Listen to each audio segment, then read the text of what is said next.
জি, মাননীয় বিরোধী দলীয় নেতা। ধন্যবাদ মাননীয় স্পিকার।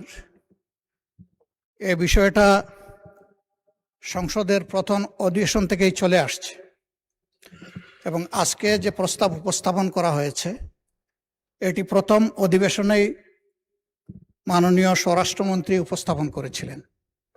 সেই দিনই আমরা আমাদের অবস্থান স্পষ্ট ব্যক্ত করেছি। এরপরে এটা সঠিক যে কয়েক দফায় মাননীয় চিফ হুইপ স্বরাষ্ট্রমন্ত্রী মহোদয় আমাদের সাথে যোগাযোগ করেছেন, বসেছেন। আমরা আমাদের অবস্থান স্পষ্ট করেছি।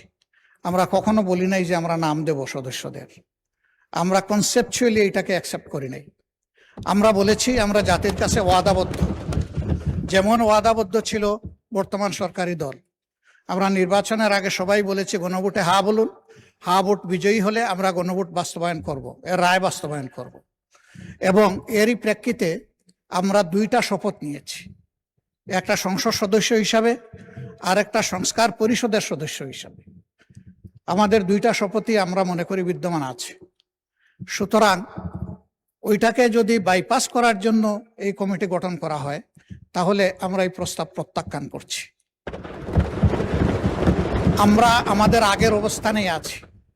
আমরা মনে করি গণতন্ত্রের দাবি হচ্ছে জনগণের মতামতকে মেনে নেওয়া। সেই মতামত 70%-এর কাছাকাছি জনগণের মতামত। এই মতামত যদি এইভাবে 68.6%, এই মতামত যদি এইভাবে অবলীলায় শেষ হয়ে যায় তাহলে ভবিষ্যতে গণতান্ত্রিক এই পদ্ধতির উপর জনগণ আস্থা হারাবে না, শুধু বিদ্রোহী হয়ে উঠবে।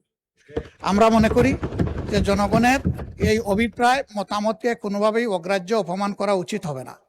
এই জন্যে তাদের প্রতি সম্মান রেখেই আমরা শুধু এই কমিটিতে অংশগ্রহণ করব না এটাই নয়, বরঞ্চ এই পর্বটা আমরা যেহেতু জনগণের রায়কে সম্মান করা হচ্ছে না তার প্রতিবাদে আমরা ওয়াক আউট করছি। ধন্যবাদ মাননীয় স্পিকার। মাননীয় বিরোধী দলীয় নেতা একটু যদি শুনতেন হয়তোবা কিছু আশার আলো আসতে পারে, জানি না আমি কিছু। আচ্ছা।